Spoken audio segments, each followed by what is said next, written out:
IT job కోసం try చేస్తున్నారా? Coding tutor లో ట్రైనింగ్ తో పాటు stipend and 100% job guarantee. Welcome to Suman TV. నేను మీ సుమన్ టీవీ నాగ్. కోల్కతా ఇన్సిడెంట్కి సంబంధించినటువంటి వాటిల్లో ప్రతి దాంట్లోనూ విషయం వచ్చింది అని అంటే మీ ముందు చేరవేయడానికే నేను హైకోర్టు అడ్వకేట్ రవీంద్రనాథ్ గారు ఎప్పటికప్పుడు ఆ డేట్ అండ్ స్టడీ చేస్తూ మీ ముందుకు తీసుకురావడం జరిగింది. అయితే ఇందులో భాగంగానే ఇంత పెద్ద ఇన్సిడెంట్ జరిగింది. దీనికి సంబంధించినటువంటి రకరకాల కథనాలు అయితే వస్తూ ఉన్నాయి. అయితే ప్రతిదీ గోప్యంగానే ఉంచాల్సినటువంటి అవసరంని క్రియేట్ చేస్తున్నారు అక్కడ వెస్ట్ బెంగాల్ గవర్నమెంట్. దానికి గల ప్రధాన కారణం ఏదైనా ఉంది అని అంటే RG Kar medical college.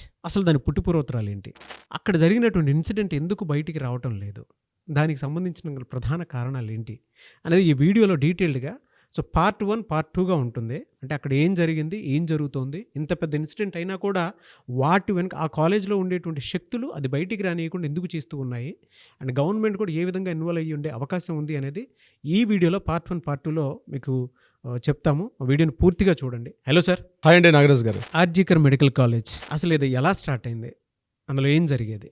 RG Kar medical college భారతదేశంలో ఉన్నటువంటి అతి పురాతన కాలేజీల్లో ఒక medical college RG Kar medical college. ఎంతోమంది మెడికల్ స్టూడెంట్స్ యొక్క చిరకాల వాంఛ ఈ మెడికల్ కాలేజీలో చదవాలని, ఎంతోమంది డాక్టర్ల యొక్క అభిలాష ఈ కాలేజీలో తమ వృత్తిని కొనసాగించాలని, ఎంతోమంది హెల్త్ వర్కర్స్ అభిలాష రకరకాల పేషెంట్స్ని ఈ కాలేజీలో చూడగలుగుతామని చెప్పి, ఎంతోమంది ప్రొఫెసర్స్ యొక్క ఆకాంక్ష రకరకాల విద్యార్థుల్ని ఇక్కడ మేము టీచ్ చేయొచ్చు అని చెప్పి, ఎంతోమంది రీసెర్చ్ స్కాలర్స్ యొక్క అభిలాష ఈ కాలేజీలో మేము మా రీసెర్చ్ను కొనసాగించగలమని. ఇలా ఏ పారామీటర్లో తీసుకున్న ఆర్జికర్ మెడికల్ కాలేజీకి మించిన కాలేజీ లేదు. ఉన్న కాలేజీల్లో వన్ ఆఫ్ ద టాప్ 5 కాలేజీల్లో one of the best medical college RG Kar medical college. దేశవ్యాప్తంగానే కాదు, ఎంతోమంది ప్రపంచవ్యాప్తంగా ఉన్న స్కాలర్స్ కూడా, ప్రొఫెసర్స్ కూడా ఇక్కడికి వచ్చి చదివారు. ఇక్కడ చదువుకొని ప్రపంచవ్యాప్తంగా ఎన్నో వేల మంది తమ యొక్క వైద్య వృత్తిని కొనసాగిస్తున్నారు. ఇది చదువుతుంటే నాగరాజ్ గారు అసలు ఇంత మెడికల్ కాలేజీకి ఇంత పెద్ద హిస్టరీ చూస్తే నాకే కాస్త ఆశ్చర్యం అనిపించిందండి. కొంత ఎనాలిసిస్లోకి లోపలికి వెళ్ళేటప్పుడు ఇంత మంచి మెడికల్ కాలేజ్ అనిపించింది. అంటే భారతదేశంలో ఎంతోమంది మహానుభావులు పుట్టారు, గొప్ప గొప్ప వ్యక్తులు పుట్టారు.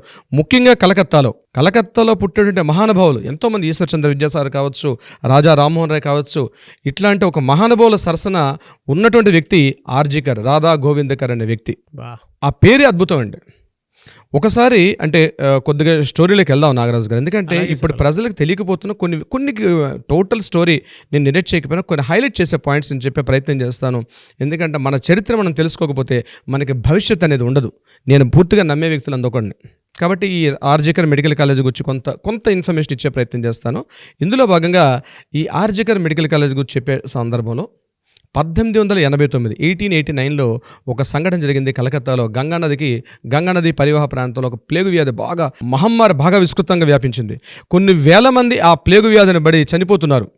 అటువంటి సమయంలో ఒక ఐరిష్ వనిత ఆ ప్రాంతంలో సంచరిస్తూ ఎంతోమంది పేద రోగుల్ని తన హక్కును చేర్చుకొని వాళ్ళందరికీ వైద్య సహాయం అందిస్తూ తనకు ఆ వ్యాధి వస్తుందనే విషయాన్ని కూడా మర్చిపోయి ఆయా మురికివాడల్లోనూ అక్కడ ఇక్కడ తిరుగుతూ చాలామందిని చేస్తూ కనిపించింది. అదే సమయంలో ఆమె ఒక మురికివాడలో వెళ్తుండగానే ఈమెకి ఆపోజిట్ మరొక వ్యక్తి వైద్య సహాయం చేస్తూ మెడలో స్టెత్ వేసుకొని ఒక వైట్ షర్ట్ వేసుకొని కొంతమంది రోగులకి వాళ్ళ పల్స్ వాళ్ళు చూసి కనిపించాడు ఈ ఐరిష్ వనితకి.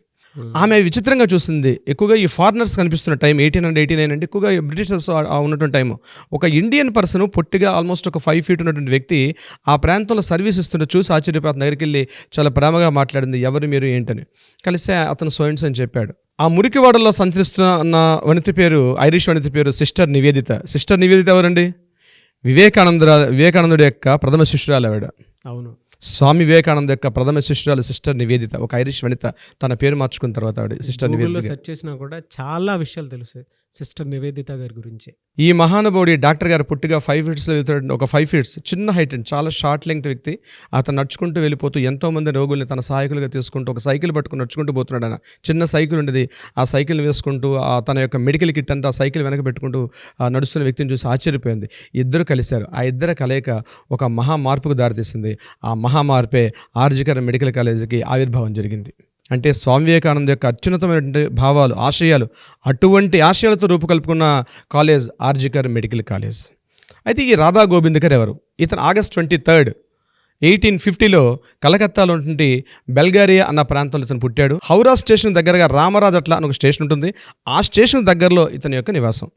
ఇతను ఏం చేశాడంటే, వీళ్ళ ఫాదర్ కూడా డాక్టరే, అతను దుర్గాదాస్ గారు. అతను కూడా ఒక మెడికల్ కాలేజ్, మెడికల్ చిన్న హాస్పిటల్ ఉంటుంది, చిన్న క్లినిక్ లాంటిది. ముఖ్యంగా అప్పుడే భారతదేశంలోకి యూరోపియన్ మెడికల్ అప్పుడెప్పుడు ఎంటర్ స్టార్ట్ అవుతుంది. అంటే భారతదేశం అప్పటివరకు ఆయుర్వేదిక్, ఇట్లాంటి యునాని, ఇట్లాంటి ట్రెడిషనల్ వైద్య విధానం ఉంటుండగా మొట్టమొదటిగా యూరోపియన్ అంటే ఇంగ్లీష్ మెడిసిన్స్, ఇంగ్లీష్ వైద్య విధానం అన్నది అప్పుడే భారతదేశంలో స్టార్ట్ అయింది. దాన్ని స్టార్ట్ చేసిన వ్యక్తి వీళ్ళ ఫాదరు, అతను దుర్గాదాస్ గారు. ఇప్పుడు బంగ్లాదేశ్గా వెస్ట్ బెంగాల్గా విడిపోయినటువంటి అవిభాజ్య బంగ్లాదేశ్ ఉండేది. అందులో ఢాకాలోని మొట్టమొదటిగా ఒక మెడికల్ కాలేజ్ స్టార్ట్ చేశాడు వీళ్ళ ఫాదరు.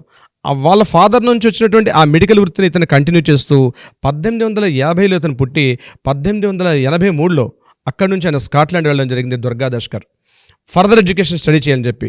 స్కాట్లాండ్లో ఈడెన్బర్గ్ యూనివర్సిటీ నుంచి అత్యున్నత పురస్కారాన్ని పొందాడు, బెస్ట్ మెడికల్ డాక్టర్ అని చెప్పి.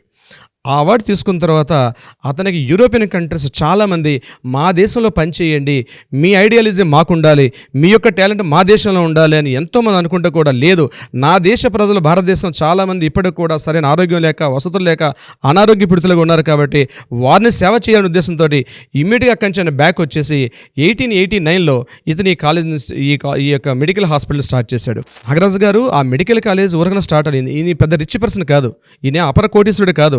మీరు చెప్తే నమ్మరండి, పొద్దున లేచి జోలి పట్టుకొని ప్రతి ఇంటింటికి తిరిగి అడిగేటండి, ఒక హాస్పిటల్ పెట్టుకుందాం, మీరు తోచినంత సహాయం చేయండి, రాబోయే భవిష్యత్తులకు బాగుంటుందని ప్రతి ఒక్కరికి ఇంటింటికి. అతను బల్గేరియా నుంచి హౌరా వరకు సుమారు 58 కిలోమీటర్స్ అండి, morning cycle తొక్కుకుంటూ Bulgaria to Dum Dum అంటే ఇప్పుడు మన ఇంటర్నేషనల్ ఎయిర్పోర్ట్ ఉంది కలకట్టాలో, Calcutta international airport, Dum Dum airport.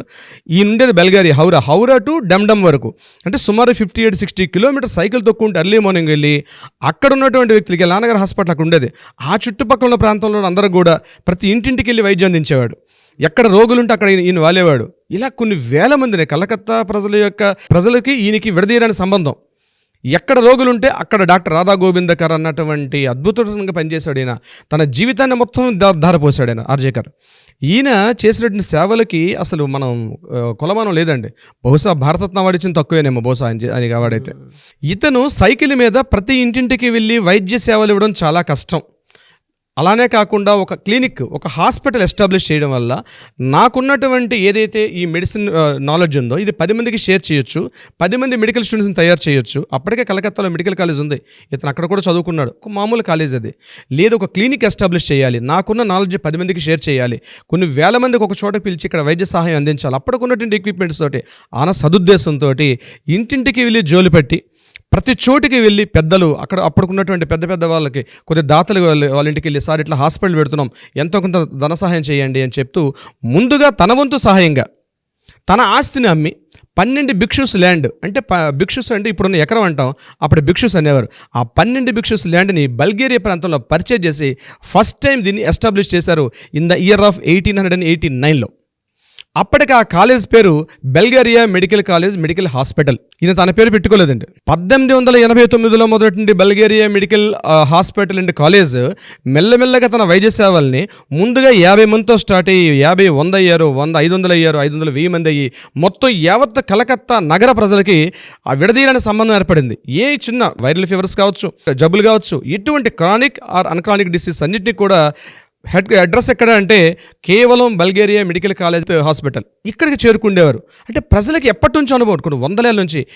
1889లో ప్రారంభమైన ఈ కాలేజ్, ఇదే హాస్పిటల్లో కొన్ని వేల మందికి జననాలు జరిగాయి. ఈ జననాల్లో జరిగిన మహానుభావులు కూడా గొప్ప గొప్ప వ్యక్తులయ్యారు. వాళ్ళకి సంబంధించి నేను పార్ట్ 2లో విశదీకరించే ప్రయత్నం చేస్తా. ఈ కాలేజ్ మెల్లమెల్లగా కలకత్తా ప్రజలకు విడదీయడానికి సంబంధాన్ని ఏర్పరచుకుంది. ఈ బల్గేరియా మెడికల్ కాలేజ్ ఏదైతే ప్రాంతం ఉందో, ఇది మెల్లగా 1916 వరకు కూడా ఈ బల్గేరియా మెడికల్ కాలేజ్ పేరుతో చలమని అయింది. 1916లో ఏం జరిగిందంటే, ఈ కాలేజీలో సింగిల్ స్టోర్ కాదు, డబుల్ స్టోర్ బిల్డింగ్ కడితే బాగుంటుంది, మరి కాస్త డెవలప్ చేసే ఉద్దేశంతో, ఎందుకంటే చాలా ఫీజు లేకుండా ఉచిత వైద్య సహాయం అందించేవారు ఆ టైంలో. సో ఫండ్స్కి ఇబ్బంది పడుతూ ఉన్న టైంలో ఆ కలకత్తా గవర్నమెంట్ లార్డ్ కార్మైకెల్ ఈ కార్మైకేల్ ఏం చేస్తాడంటే దీని ఓపెనింగ్ వచ్చి పైన ఫస్ట్ ఇంకో బిల్డింగ్కి ఫండ్స్ ఏర్పాటు చేసి అంత చేసిన తర్వాత అప్పుడు బ్రిటిషర్స్ గవర్నమెంట్ కాబట్టి ఈ కాలేజీ పేరుని అతను ఫండ్స్ ఇచ్చాడనే ఉద్దేశంతో ఈ కాలేజ్ పేరును మార్చేసి కార్మైకేల్ మెడికల్ కాలేజ్ అండ్ హాస్పిటల్ అని చెప్పడం జరిగింది. ఓకే. 1916 నుంచి ఇలానే చాలామంది వచ్చింది. అప్పటి నుంచి ఆ 2 స్టోర్ల బిల్డింగ్ ఉండేది, రోగులు వచ్చేవారు, వైద్య సహాయం ఇచ్చేవారు, రకరకాలుగా జరిగేది. హాస్పిటల్ నడుచుకుంటూ పోయింది. ఇంతలో ముఖ్యంగా ఇండియన్ ఫ్రీడమ్ మూమెంట్ అంటే భారత స్వాతంత్ర పోరాటానికి ఈ ఆర్జికర్ మెడికల్ కాలేజీకి ఎంతో సంబంధం ఉంది. ఒక్కొక్క దృష్టాంతాలు చూస్తుంటే మనకి బహుశా ఎపిసోడ్ సరిపోవు. ఈ కాలేజీ మీద మనం ఒక 5-6 ఎపిసోడ్ చేయాల్సి వస్తుంది. మన ఇండియన్ ఫ్రీడమ్ మూమెంట్ ముఖ్యంగా భారత స్వాతంత్ర పోరాటానికి సంబంధించి మహానుభావులందరికీ కూడా ఈ కాలేజీ సంబంధం ఉంది. సరే, ఆ విషయాన్ని అక్కడ పెడితే 1916 నుంచి 1948 వరకు భారతదేశానికి 1947 స్వాతంత్రం వచ్చింది. అప్పటి వరకు కూడా ఇదే పేరుతో చల్లమనేది. తరువాత ఈ భారతదేశం స్వాతంత్రం వచ్చిన తర్వాత ఈ కాలేజీ పేరు మన ఇండియన్స్గా ఉంటే బాగుంటుంది, యాక్చువల్గా దీనికి మూల సూత్రధారి ఆర్జేకరే ఉండాలి అని అప్పటి ముఖ్యమంత్రి చంద్రరాయ్ అతనేం చేశాడంటే దీనికి సరైనటువంటి వ్యక్తి ఆర్జేకర్, అతని పేరు లేకుండా మనం ఎట్లా చేస్తాం, ఈ కార్మైకేల్ పేరు ఇస్ నాట్ రైట్ పర్సన్, ఎందుకంటే దీనికి అతను అహోరాత్రులు శ్రమించి తన యావత్ జీవితాన్ని దారపోసి తన ఎంటైర్ ఫ్యామిలీని సాక్రిఫైస్ చేసి అక్కడ చేసుకున్నాడు కాబట్టి అతని పేరు ఉండేది దీనికి సబబు, ఇది సరైనది అని ఉద్దేశించి ఈ కాలేజీ పేరును మార్చి దాన్ని ఆర్జికర్ మెడికల్ కాలేజ్గా మార్చడం జరిగింది ఇన్ ద ఇయర్ ఆఫ్ 1947లో. స్వాతంత్రం 47లో వచ్చింది, 48లో మార్చారు దీన్ని. సో 1948 నుంచి మెల్లగా డెవలప్ అవుతూ ఈరోజు ఒక అత్యున్నతమైనటువంటి మెడికల్ కాలేజీలు టాప్ 10 మెడికల్ కాలేజ్ తీసుకుంటే అందులో ఒక మెడికల్ కాలేజ్ టాప్ 5 or 6 ఉంటుంది. టాప్ లిస్ట్లో చూసుకుంటే ఈ ఆర్జికర్ మెడికల్ కాలేజ్ ఎంతోమంది గొప్ప వ్యక్తులను అందించింది మెడికల్ కాలేజ్. ముఖ్యంగా రీసెర్చ్ అండ్ అనాలిసిస్ వింగ్ కానీ అదేవిధంగా మెడికల్ కాలేజ్ ఎక్విప్మెంట్స్, ఎందుకంటే ఒక మెడికల్ స్టూడెంట్ చదవాలంటే మెయిన్ అనికి ఎనాటమీ కావాలి, ఎనాటమీ బాడీస్ కానీ ఈచ్ అండ్ ఎవ్రీ పార్ట్. బహుశా భారతదేశంలో ఏ మెడికల్ కాలేజ్లో లేని హైయెస్ట్ ఎక్విప్మెంట్స్ ఉన్నాయి. రీసెర్చ్ అండ్ ఓరియంటేషన్ సంబంధించి ఇక్కడే ఉంది. ఈవెన్ కరోనా సమయంలో కూడా అద్భుతమైన సేవలు అందించింది ఈ మెడికల్ కాలేజ్. అయితే కరోనా తర్వాత దీనిలో వచ్చినటువంటి కొంతమంది పందికొక్కులు దీనిలో జాయిన్ అయ్యారు, దీని వ్యవహారాన్ని మార్చారు. అయితే ఇప్పటికీ కూడా నాగరాజ్ గారు ఎవరైతే రాధా గోబిందకర్ వంశస్థులు ఉన్నారో ఎవ్రీ ఇయర్ కూడా వాళ్ళ కంటిన్యూ తరస్తారు. ఇప్పుడు కూడా ఈ కాలేజీలో 2 వ్యక్తులు ఆ కాలేజీలో ప్రొఫెసర్స్గా పనిచేస్తున్నారు. పార్థకర్ గారు అని చెప్పేసి he is one of the senior most professor అక్కడ. అది ఇస్ ద రూల్ పెట్టుకున్నారు వాళ్ళు ఆ కాలేజీలో. వాళ్ళ వంశస్థులు ఎవరికో 2 పోస్టులకు మ్యాండేటరీగా ఉంటాయన్నమాట. ఆ పార్థకర్ గారిని కలిసి మీడియా ఇంటర్వ్యూ చేసినప్పుడు సార్ ఇటువంటి జరుగుతున్నాయి, దీనికి మీరు ఎలా స్పందిస్తారు అంటే ఆయన చెప్పిన మాట ఒక అద్భుతమైన సెంటెన్స్ చెప్పారు. ఆయన ప్రశ్న వేస్తున్నారు, సమాధానం ఆశిస్తున్నారు. ప్రశ్నకి సమాధానం ఆన్సర్ కాదు, సమస్యకి పరిష్కారం కావాలి. ఆయన చెప్పిన 2 మాటలండి. మీరు ప్రశ్న వేస్తున్నారు, ఏదో అని సమాధానం కావాలి. ఇక్కడ ఏం జరిగింది, ఎలా జరుగుతుంది, సరే దీనికి ఎవరు కారణం, దానికి ఎవరు కారణం కాదు. మీరు ప్రశ్న వేయకండి, సమాధానం రాదు.